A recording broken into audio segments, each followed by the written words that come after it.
Hello and a very warm welcome to the Sacred Womb podcast, where we talk about all things to do with befriending our menstrual cycle, deeply healing both our feminine and masculine aspects, and how we can indeed utilise our cyclical nature as a natural spiritual pathway that's encoded within our bodies.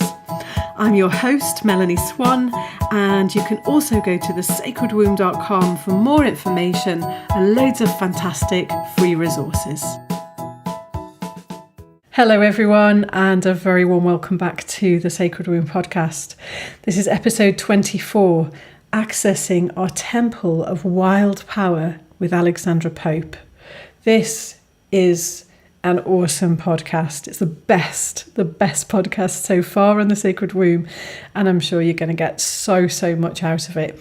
Alexandra was very generous with her information, and we went to some very unusual, deep places of exploration during the interview, so I'm sure you'll know what I mean when you listen to it. So you're probably very familiar with Alexandra already, but if not, I'm just going to introduce her for you. So Alexandra Pope works as a women's leadership coach and facilitator with a background in education and psychotherapy. She's the author of a number of books, and for over 30 years, she's been developing and pioneering a groundbreaking approach to women's physical, psychological, and spiritual well-being based on the power of the menstrual cycle and the journey from menarche to menopause. Ladies, this is an absolute treat. And without further ado, I give you Accessing Our Temple of Wild Power with Alexandra Pope. Welcome, Alexandra, to the Sacred Womb podcast. Thank you very much, Melanie. I feel a lovely bubbling excitement in me at the thought of talking to you about my favourite topic. Your favourite topic? What is that, Alexandra? Now let me think. What was it? It was on the tip of my tongue there. Yes. Something about periods or something like that. That's it. You got it. Awesome. So, as you've got your new book coming out, Wild Power, which I absolutely love the title of, I wanted to ask you about the main message of this book first. So if you could tell the listener, like, what's the main essence of it? Why did you write this book with Sjane? Wow. Okay. Well, I think I'll begin with the essence, because the essence of the book emerged. I mean, we had to write the book because we have so much information. In fact, we have more than enough information. We have information for 2 or 3 books, in fact, and this is kind of the first layer of it. And so we set off thinking we were doing something, you know how you do when you start a creative project, and then it sort of not morphs, but you feel then the essence of it coming through. And it was there all along, but suddenly it's in black and white for you. And the thing that was in black and white, the essence that emerged for us, was this very clear statement that the menstrual cycle process, when consciously engaged with, is a spiritual practice. And we call it the original spirit. We dare to call it the original spiritual practice. It's kind of the template. You could see that template mirrored in other religious traditions. This is a very powerful statement I made. I feel slightly nervous saying it, but I really want women to get that there is a very powerful spiritual dynamic going on in their bodies, and not just because for millennia, some women have known about menstruation. Menarche, menstruation, giving birth, and menopause were these kind of sacred events. But no one has really said that actually the whole cycle processes, and the process from menarche to menopause, that is a great initiatory journey that we go on. So there are 2 messages there. One, that we have this spiritual process or practice encoded into our bodies that is living us, it's doing us. And that this practice, this initiatory journey, is awoken at menarche, our first bleed, and comes to a fulfillment at menopause. It's like we talk about menopause as graduation day, except it's more than a day. It goes on for a little longer than that. Right. So yes, that is the message, the heart of our book. That's what we're wanting to get across. And this idea of wild power. Wild power is the home that we're going towards in our spiritual practice. Wild power is our deep, holy self, the self that is unencumbered, unadulterated by society's shoulds and oughts. You know, it's our original imprint, our calling. And our spiritual process is in service of the awakening of this calling in us that we are calling your wild power. Oh, wow. Alexandra, I have to say, as you're talking, my womb begins to pulse, my yoni begins to open like a flower, and my body is really responding to this. It's like a whole body response, if I can explain this for the listener, of one's ears pricking up. But my womb's pricking up, if you get what I mean, but I don't think that's quite the right term. That is so lovely to hear. And it is such a lovely thing to have the space to just name it in such a clear way, because, you know, we're still growing into these statements. You know, I mean, of course, I can intellectually say all that, but it's like, as a woman growing into that, even though I'm a post-menopausal woman, this is still living material for me. Yeah. And as it is for all of us, I think I completely resonate with what you say about you feel slightly nervous about saying it, but it's the original spiritual practice. And again, I've got goosebumps all over me. Part of me wants to just burst into tears and go, yes. So yes. I really hope that's coming through for the listener as well. Okay, so thank you for really naming that and making it really clear. So that's the main message, the main essence of the book. And you talked about it. You had the idea, and then it emerged. It sort of emerged as itself. Could you talk about the creation process of this book? Oh, yes, I would so love to. I just love the creative process. And, you know, I've been a few rounds now with the creative process, so I really know it. Although every time I set off on a new project, I always feel mildly terrified. And that is possibly an understatement. And that's as it should be, because it's like, for me, it's like being in the presence of something holy. You know, you're coming into relationship with something. So Sjane and I were, you know, Sjane and I weren't intending to write a book right at this moment, by the way.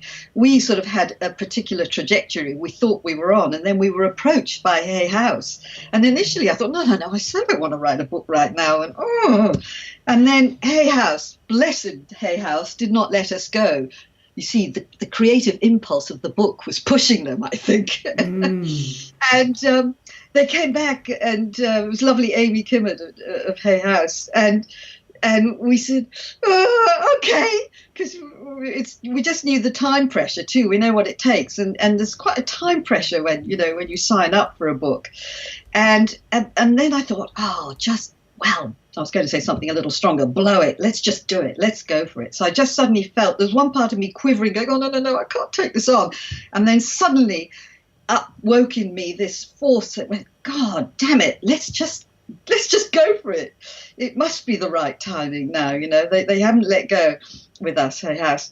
And so we said yes, and we wrote up this. We had to write a proposal, and of course the proposal had to be accepted. It wasn't a done deal. So there was a little nerve-wracking moment there, and we produced this proposal. And then that was, we accepted, and all that was done in October of 2015, I think it was. And then, but we actually couldn't start writing till January, just because of all the other commitments we had. And so in January, we sat down with the empty page, and that's always the most scary moment. And the first thing we did was, we just knew we had to do this, was we did this whole big tuning in to the book. And we created this beautiful affirmation for the book and a prayer for the book. And we wrote all this down. It's quite lengthy. And we literally were like tuning in and sort of channeling something. It wasn't to do so much with the content of the book, but more the spirit of the book. We wrote this big kind of prayer and affirmation out. And every time we worked together or when we worked on our own, we would read this to begin our day, to start our day. So our days were always framed by this prayer at the beginning. So in terms of the nuts and bolts of writing, Sjane and I we divided up the chapters between us, and we would riff together on each chapter. Then each of us would just go off into our own corners, metaphorically speaking, and write away. And I always have a rule with the creative process. My words to myself are just write, Pope, just write crap, just write though. I love that. And you just don't know where to begin. And I just go, just write. Just honestly, I write cliches, I write boring old stuff, and then suddenly something starts to break through. It's just miraculous. And I know that now about the creative process. I really trust it. And I trust my material. And because of all that trust, there is a momentum that takes off. And I mean, it's not neat and tidy, and there were ups and downs for us. But there were moments where we were in the flow, and there were moments where we were not in the flow. But because there were two of us, it was fabulous because we would together, sit with a difficulty we were having, and we'd just mess around. And then suddenly, bingo, one of us would almost get the lightning blow. Go, it's coming. They would blurb away. We'd be working on Google Docs. So one would be talking, we'd be on Skype. You see, one would be talking, the other would be typing away what the other one was saying. And so it sort of unfolded from that. And we have a very robust relationship, a partnership, Sjane and I. There's utter trust there with each other. We come from different positions because Shane's just, she's just turned 40 and I'm in my 60s now. And so we have very different positions we hold.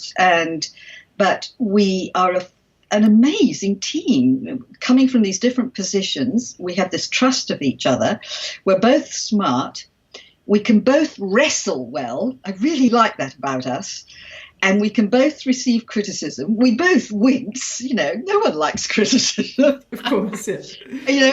You write something, I would write something, and then Sjane would start sort of talking about it and go, no, that doesn't work. And you go, oh, ouch. But we, you know that. Yeah, you understand the creative process and you live with that. And we were very kind with each other, obviously. But we could take feedback, and it was just a really good creative tension, because you need creative tension for something to spark. And it was in this work, it was just in the process of all this dynamic energy, this tension, this beavering away on our own, coming together, that something started to emerge through the writing, a clarification. And then, we then had a first draft, but then we got a whole new layer of clarification when we offered the manuscript to 4 women they were all apprentices that have done our training. And we chose them deliberately because we knew they had critical eyes. And they gave us good critical feedback. Oh, fantastic. It's great to have allies like that, huh? You have to have that. I mean, you're too close. You can't see it. I mean, it wasn't so much the writing itself, but the structure of the book, and that they really, the book got restructured really at that phase. So the book goes through a huge thing of it gets sort of reworked. And there was a really amusing moment. We were like a week away from delivering the manuscript. So essentially it was all in place. And we were just endlessly reading through it and sorting things out, blah, blah, blah. And then Sjane, it was literally 5 days before I get this bizarre text message going, the blah blah chapter at the beginning doesn't work and you have to do this. And I thought, what is she on about? Oh God. It's perfectly fine to me. There's no way. I am exhausted now. I'm at that point in the creative process where you just want to walk away and never see your baby again. You want to just abandon it. And but blow me, she was right. And she was, the fun bit here is that because we worked with Shane's menstrual rhythm, we really kind of used the energy of that. And when she bled, of course, she would really rest as much as it was possible, because she's also a mother and so on. But she always had a little bit of downtime then. But her premenstrual time, her critic was amazing. Wow. It really was wow, actually. And she was in the premenstruum at that moment when she sent me this message. And she was seeing something that I just couldn't see. It was, that critical energy we have premenstrually is so insightful. And it happened every month. I could see it. I knew when Sjane had crossed into premenstruum, I could feel the shift in energy in her, and I would have to hold myself differently because I knew a critical energy would be coming through more. And if I was feeling all sensitive and precious about my work, it would not, I'd get all defensive, Mm-hmm. But it was a very insightful energy that we learned to use. And of course, I've got a huge critical energy too. I'm not, as a post-menopausal woman, let me tell you, it's fierce. But it was so distinctive, that shift in Sjane, and it was so useful. So yes, we called on Sjane's cycle to support the creative process. And of course, the creative process is built into the menstrual cycle. And that, of course, is going to be the subject of our next book, Melanie. Mm. Excellent. And what I wanted to ask you as well, so Sjane's premenstrual critic kind of came through and revealed stuff that you couldn't see. How did your post-menopausal energy, wisdom feed into that as well? Oh, that's a lovely question.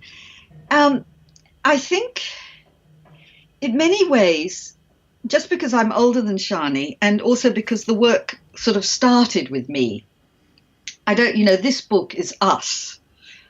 It's absolutely us. But the kind of original concepts came from what had come through me. And I think, and also I've written more books than Sjane has written a book, and we've done a lot of creative projects together, but I had done other books as well. And I think I probably just had more experience in the whole creative process. But I actually I'm very, very good on timing. And a postmenopausal woman, as I've always been good at it, but as a postmenopausal woman, I feel very acutely held now by deep time, by timing, by the universe's timing on something. And it's almost as though I could feel the timing of the book, and I was holding the whole kind of energetic shape of the book. I mean, I'm really sort of thinking out loud here at the moment, because I've never kind of answered that question directly before. So, but if I tune into it now, I had very specific things that I was bringing to this book, that I was in doing this menstruality work, I am serving something very particular. And it's very important for me that was held within the book. And so in a way I was tracking that thing. Yeah. I serve most through this work. We all sort of serve something different. I've got a very particular thing that I want to hold on to with this work. And I felt I was holding that.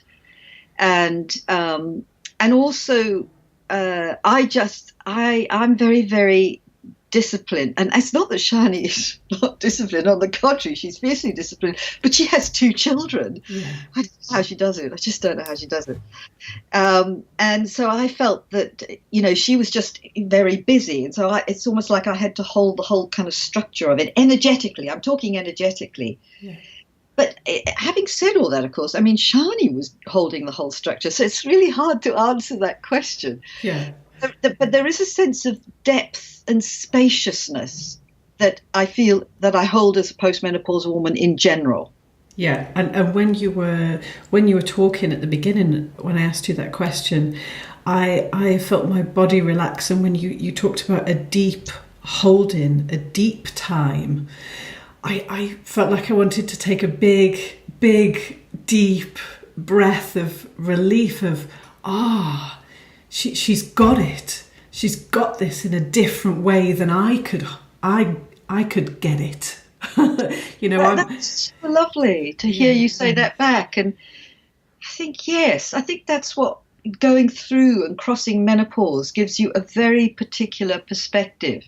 It's like Sjane's right inside the wood, and I'm outside the wood, and I can see, she can see all the trees in the wood, which I can't see in the same way because I'm not a menstruating woman anymore, but I can see the whole wood. So yeah, that's actually a brilliant. Thank you for that. I suddenly sort of get it now. Yeah, it's like a lovely balance and a mix to create this book from different perspectives and make it really deep and held.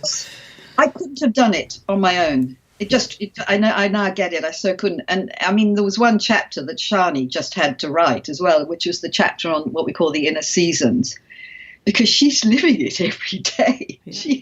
She had to write that chapter. I couldn't. Yeah. Get that. Great. Thank you. Thanks for that insight. I really feel like I've learned something and got a sense of the post-menopausal wisdom there. So thank you for that. Oh, lovely. So now I thought we could move to some maybe 2 or 3 aspects of the book of wild power that you'd really like to convey to the listener. Maybe the main points or, whatever comes that I know you're going to give a practice as well for ladies who are listening to implement. So what would be the first point you'd like to cover? Well, having said that grand thing at the beginning about we have this spiritual practice and process encoded in our bodies, the most important thing I want to say is to awaken that, you have to practice what we call menstrual cycle awareness. Right. And we actually devote a whole chapter in the book to that. It's just it's crucial because without that awareness, and it's an ongoing practice and process, and it's a journey that you go on, that you evolve through. So it's not just something you do. You can do it for as long or as little as you like. Of course, there's no rules here, by the way. And I should add that we have our big red rule at Red School, which we write of in the book. And the big red rule is that your experience trumps everything that we might say. So we're sharing from the perspective of the archetypal cycle, but each woman is going to have her own unique take on it. And that's our big red rule. You follow trusting your own take on the process.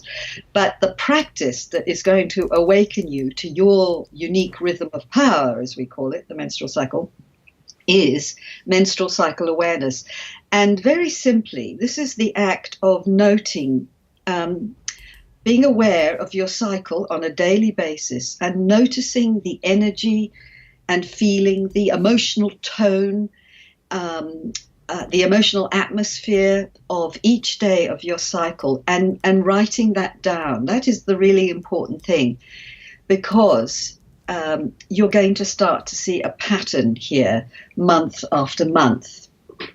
And it's this pattern. It's both the experience of charting your cycle, the process of doing it, being aware of it, has a kind of magic, which I'll come to, but the information that you access through cycle awareness gives you extraordinary insight into your own character, your nature, where your strengths lie and where your vulnerabilities lie. And by the way, when I say vulnerability, I do not mean weakness, because often when we're vulnerable in the cycle, that's an opening to something huge. So vulnerability is a permeability. And it's how you negotiate that awakens you more and more to what we call the power of the cycle, the powers, all the different powers that you hold. So menstrual cycle awareness, having some kind of means of recording, just a simple chart you can print off. I mean, many women use apps today, obviously. But we actually think it's really, really valuable to have a month at a view, something where you can see the whole month on one page, if you like, in one image. So you can see the pattern played out. And then perhaps to have an accompanying journal where you can go into more detail, where you can note dreams any kind of phenomena, noticing where you have arguments in the cycle. Always chart that. So fascinating. Noticing where, if something very lucky happens, synchronistic, or times where you feel just really very intuitive or very light, or times where you feel really embodied, times where you have tons of energy, times where you just feel really low in energy, and noticing all that. And then you'll start to see that there is a pattern and a meaning to it all. There's a whole kind of unfolding story that's happening here, an initiatory process that's being worked through. And our book, of course, is then the unpacking of this initiatory process. And we talk about 3 inner maps. Without going into the detail, I'll just say there are 3 inner maps to the process. And your menstrual cycle awareness practice is your key to sort of working these maps, if you like. Yeah, that's all clear. So if someone's listening and they're quite new to this, get a journal, note down your daily emotional tone, your atmosphere, your strengths, your vulnerabilities, your happenings. Exactly. Yeah. Exactly. And they can actually come to our website, redschool.net, and that can just download for free a very basic map, on an A4, but although if they can print it off larger, that's even better. So they can do that right away. Great. And I will put those links, I will put the link for that in the show notes as well. If you're listening to this, go to thesacredwomb.com/wild power, and the link to redschool.net will be in that page. Oh, that's awesome. I feel this is so juicy. It's so juicy. Yes. So you asked me, about 2 or 3 particular things, and I've mentioned menstrual cycle awareness. Yes. Shall I go on to another key thing from the book? I would love you to. Thank you. Well, I want to say this spiritual practice, as I said earlier, is leading us to something, our deep holy self, our wild power. I said that at the beginning. Well, our wild power has a home in the cycle. I mean, our wild power is an intelligence that's seeded throughout the whole menstrual cycle, but there is a place where it is really amplified, and you can probably guess where that place is. Menstruation. Yay. Yay. And menstruation we call the inner temple of women. Oh, could you say that again for me? Yes, I will. I just love it so much. We call menstruation the inner temple of women. We have a sacred space, but ours is inside our bodies. It's not outside us. And here's the extraordinary thing, Melanie. We actually each woman will have her own particular thing. We actually get a call just before bleeding. We get a call to the temple, just as a Muslim has, the call to prayer. Mm-hmm. Or in the Jewish tradition, they down tools at sundown on a Friday to go to the synagogue. There is a distinct moment in our psyches where we will suddenly realize, holy bajoli, I've got to down tools now and go. I've just got to go. And if I don't go, there'll be trouble. Yeah. And you just know that moment. You feel it in yourself. And that's our call to the temple. The thing is, of course, we women complicate things a little because, of course, this can happen any old time. It doesn't happen on a Friday at sundown. It doesn't happen on a Sunday, when Christians go to the church. It doesn't happen at specific times of the day as in the Islamic faith. No, ours happens to our own unique timing. Each woman's different. Although, of course, when we all lived simpler lives without electricity, we probably all bled together, and then we probably all did go to the menstrual hut or the red tent together. Yeah, I know that day, Alexandra. I have my own little names for these things, my own little personal names. And I call it, the announcement day's here. Seriously? Precisely. That's a beautiful word, Melanie. It is. It's an announcement, isn't it? It is. And what is your signal? I'd love to hear it. It's I feel like, firstly, I hear on the ethers a trumpet. And I'm quite playful with my cycle, so I hear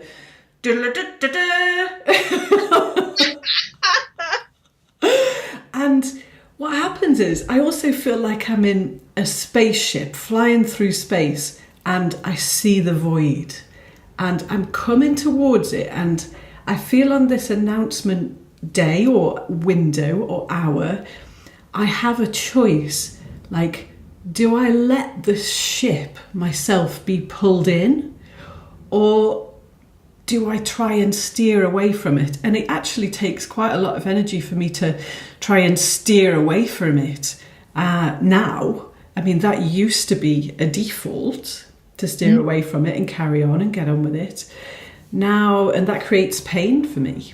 But when I do feel this announcement and let myself go into this deep, open, unknown space, it's awesome. I get no pain. Oh, I am just, it's just beautiful to hear you. And it's such a graphic image for women who are listening. It is just such a clear description of what is happening and that negotiation you have to make. Because that moment, the announcement moment, is actually the death of the ego moment. What you're stepping into in the void is the initiation happening that happens to us each menstrual month. Yeah. This is our initiation moment where we die to the self we thought we were. Yeah. And for a while we are in the void. And then that moment when the bleed starts to come, that's like the door opening to the temple. Mm-hmm. So you're in a kind of no woman's land. You have abandoned normal life at the announcement. Yeah. And you are in the great, and actually the void for me is the most divine, holiest of spaces. When I say, you open the temple door when you bleed, I mean, you're totally in the great cosmic temple in the void. And then when you open that door when you bleed, it's like your own personal temple that's holding you within the great cosmic temple. Absolutely. Isn't it just the most awesome thing that we simply have to experience to go through? It's just phenomenal. And it's in our bodies. It's phenomenal. And now what comes to me is the utter outrage that women do not know this. Yes. And this is where I want to cry. Yeah, me too. Because that void and the temple itself are the most extraordinary places of love, bliss, ecstasy, union with the beloved, and visioning. And all that is given to us, Melanie. We do not have to sweat, do endless whatevers, prayers. All we have to do is to follow the rhythm of our menstrual cycle, because we are prepared for the announcement. We are prepared for the void. All through our premenstruum, we are prepared. And it is given to us as we surrender to it.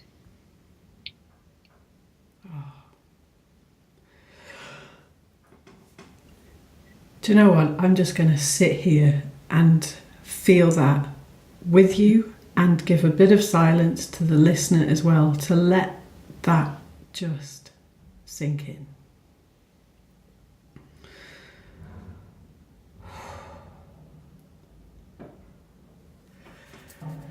Wow, I've never done a podcast like this, Alexandra. I don't think I've ever done a conversation, where I've been interviewed like this, Melanie. And I think it's possible because you have worked with your cycle very deeply. And also because I have digested something enormous through the writing of the book. Sjane and I have really digested something And so it's put both of us in this new position to be able to speak these very clear statements with you. But it's also because you meet me in this moment, because you yourself have been there. Yeah.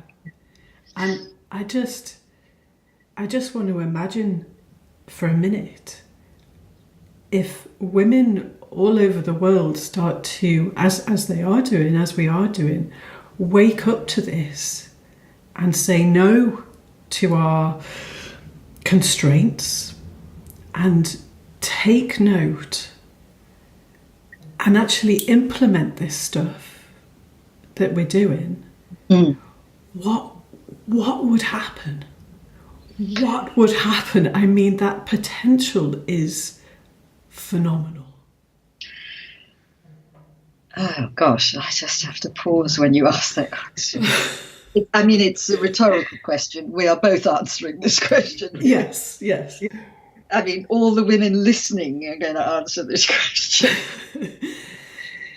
Yes, what I will say, Melanie, is that this is my political work. Yeah. This is my politics. This is my activism, teaching this work. It is about, for me, the restoration of the feminine. That if women really dared to love their cycle, respect, love, and work with the rhythm of the cycle, they would open up this extraordinary channel. Each individual woman would open up this extraordinary channel for restoring the feminine to the world. It's like a great inflowing of something. That's like a whole energetic field would expand immeasurably.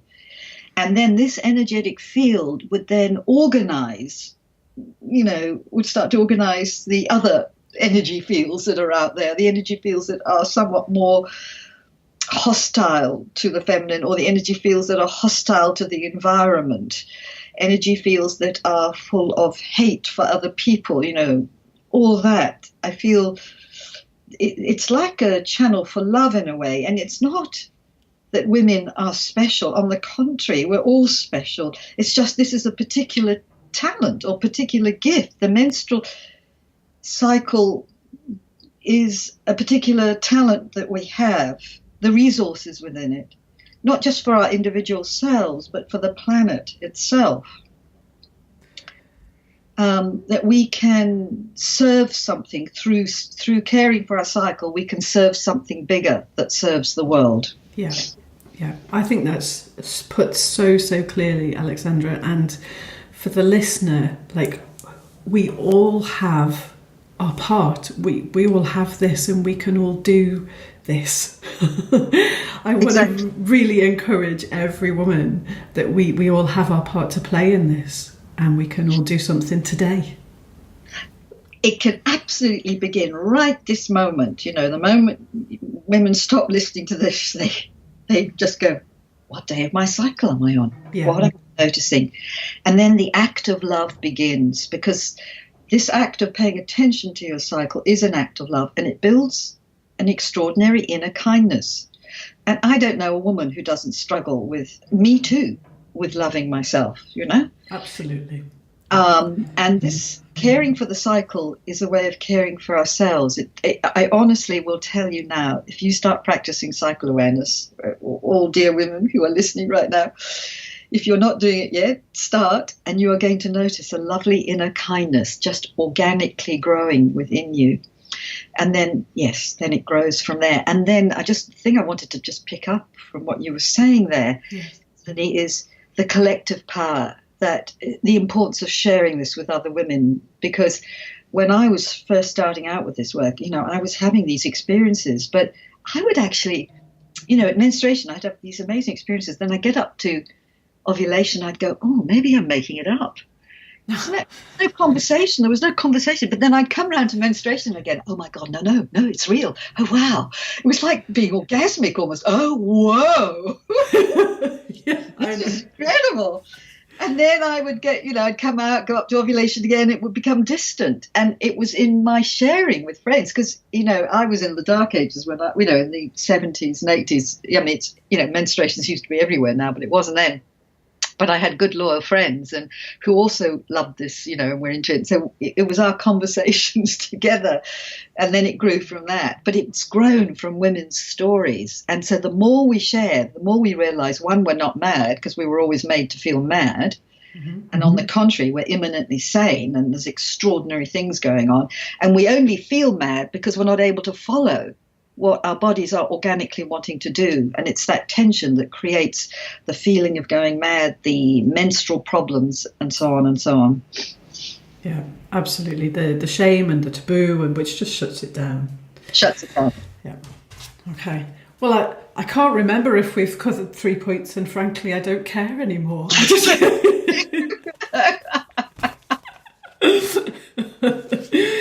So I'm trying to summarise this. So it's cycle awareness. My mind's gone, and my womb is more active, and all I want to do is sit with this feeling now. I can't quite remember what the points were. But anyway, for the listener, play this podcast back. Yes, just play it back. It's all there. Yeah. So what I do want to wrap up with, Alexandra, is, and I think we may have covered this, is what are your hopes for the future of menstruation? Yeah. Right.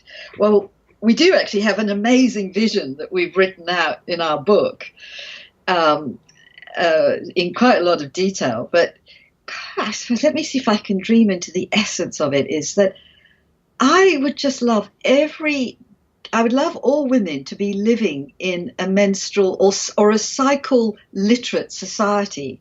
Not just menstrual cycles, but just a real sense of honouring the organic rhythms of life, the seasons of the year, the organic rhythms in our bodies, like, the circadian rhythm, as well as the menstrual cycle. This sense that cycles are eminently wise systems that help us to live sustainable, wholesome lives. So we are just living in a cycle literate world, and that there's a real honouring and respect for the particularity of what the menstrual cycle offers both women, but also men, that men can benefit. And that's another conversation, of course, that this isn't just about us, it's about the world. That as a woman can see this in her family life, actually. A woman becomes conscious of her menstrual cycle and she just brings that into her family life. And there is, and that it begins to organize family life. And then family life has this lovely presence of cyclical energy and the recognition that we're not the same all the time, and that we're not permanently on all the time. This thing of activity and rest. So just that sense of cycle literacy, and that women feel safe. Oh. And not only do we feel safe, but that we feel respected and that we feel honoured in our menstrual cycle process. And actually that the menstrual cycle is fully recognised, fully named, fully recognised as a spiritual process and as our initiatory way. I want, above anything else, I want that front and centre stage. I want that named, honoured, recognised. And just, and that call to the temple, that's recognised. Wouldn't it be wild if that was really named and recognised in our society? Absolutely awesome beyond measure. Awesome beyond measure. That would be fantastic. And thank you so much for naming that already, Alexandra, and saying, like, when you said you want women to feel safe and respected and honoured and fully recognised as, in the menstrual cycle, that it's a powerful tool and a benefit. Yes! I feel like I want to, it's actually helped me get some more inspiration, and I'm in the background kind of thinking like, right, I've got some more work to do here, and I feel I actually feel supported in my work because you're doing your work. Well, we do that for each other, you know. Yeah. We do it. We do it for each other, Melanie. Absolutely. Isn't it fantastic that the brighter we shine individually in our power, that just inspires other women. Yeah, it floats all our boats. Yeah, I love that phrase. And on that note. Yes, on that note. Yeah, fantastic. Thank you so much for your time and for an awesome, deep, expansive podcast. Thank you. Oh, Melanie, just from the bottom of my heart, I have loved every second of this conversation with you. I feel really moved, and thank you so much. It's a pleasure. Thanks. And hopefully we can have you on another time. I think we could do this again. Anytime I'll talk to you, Melanie. Awesome. All right. We'll hang up and we'll book another time in. All right. Thank you so much again. Thanks, Alexandra. Bye. Wow. What a fantastic, juicy, deep, awesome podcast. When I hung up on the call, I just had to sit with myself and gather myself together. Actually, super grateful to Alexandra for that podcast and to her co-author on Wild Power as well, Sjane, for working very hard on that book to bring it to us as well. So I just wanted to go through the links that we talked about in the podcast. And the first one is wildpowerbook.com. So if you go there, you can sign up to their Alexandra and Sjane's webinar series on Wild Power. And you can also access past recordings as well. And if you go to redschool.net, on their homepage, you can sign up for a menstrual dreaming chart, which is what Alexandra was talking about, in like a chart to help you track your cycle. And also I've put a link below this blog post. The blog post is, if you're listening on the podcatcher, by the way, is thesacredwomb.com/wildpower. And I've put a link to pre-order the book. This podcast comes out on the 7th of March. And at the moment it's available for pre-order. It actually comes out on April the 4th, but we really encourage you to pre-order. That really helps the bookstores know that it's a popular book and to stock it, so we can all do our bit to help get this book out there and help women in general to access this information and to restore our sovereignty around menstruation. So I've put links to Amazon.com and Amazon.co.uk to pre-order this book. If you're listening after April the 4th, you can order it and it'll come straight away. So I've pre-ordered mine, and I hope you enjoyed the podcast and I hope you enjoy the book. That's all for this time, and I will see you for episode 25. I really hope you enjoyed the podcast and that you got some useful tips out of it that can make a genuine difference in your daily life. And if you'd love to work deeper with this stuff, then do head on over to thesacredwomb.com, where you can sign up to receive the weekly newsletter and an invite to our private Facebook group, where you can share, learn and grow with like-minded women in a safe, supported space. Thank you so much for tuning in. Do leave us a rating, and your comments are very, very welcome. And I'll see you next time.